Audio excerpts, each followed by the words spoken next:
Kronologi truk tronton hantam 3 rumah di Magelang, salut tidak ada penjarahan. Tuh, brand lho, Lur. Sik utuh akeh, Lur. Mobil mana, Mas? Ini warga di sini patut dicontoh ya. Sebuah truk tronton menabrak sejumlah rumah warga di Dusun Jengkol, Desa Losari, Kecamatan Pakis, Kabupaten Magelang, Jawa Tengah pada Jumat, 27 Februari 2026, pagi. Truk tronton Nissan bernomor polisi H8894OA diketahui melaju dari arah Salatiga menuju Magelang sebelum akhirnya kehilangan kendali di jalur tersebut.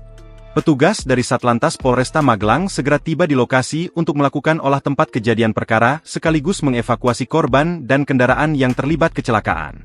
Proses evakuasi berlangsung cukup lama lantaran posisi truk terjepit di antara bangunan yang rusak akibat tabrakan.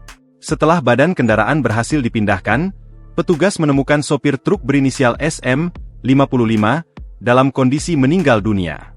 Dalam kejadian tersebut terlihat dalam video yang viral barang dari bawaan truk terlihat berhamburan di sekitar lokasi kecelakaan. Yang jadi perhatian reaksi warga yang tak menjarah atau mengambil satupun barang bawaan truk tersebut. Insiden bermula ketika truk tronton bermuatan susu kemasan melintas di Jalan Magelang, Salatiga, Kecamatan Pakis, Kabupaten Magelang.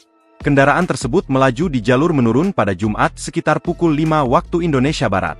Kasat Lantas Polresta Magelang, Kompol Nyi Ayu Fitria Faca, menjelaskan bahwa setibanya di KM 15 tepatnya di Dusun Jengkol, Desa Losari, kendaraan yang dikemudikan SM, 55, warga Pasuruan, Jawa Timur, tiba-tiba oleng ke arah kanan. Truk kemudian menghantam 2 rumah warga serta 1 lapak usaha pencucian motor yang berada di pinggir jalan. Polisi menduga sopir tidak memahami karakteristik jalan di lokasi kejadian yang dikenal memiliki tikungan tajam. Kemungkinan yang bersangkutan, sopir, tidak mengenal medan jalan karena di KM 15 ini jalannya berliku-liku, kata Ayu dikutip dari Kompas.com, Jumat. Selain itu, kendaraan juga diduga mengalami gangguan pada sistem pengereman. Ayu menjelaskan, pihaknya tidak menemukan jejak rem di lokasi kejadian.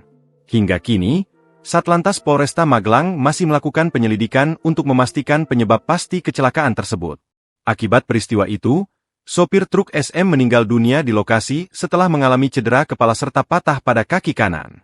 Download Tribun X sekarang, menghadirkan lokal menjadi Indonesia.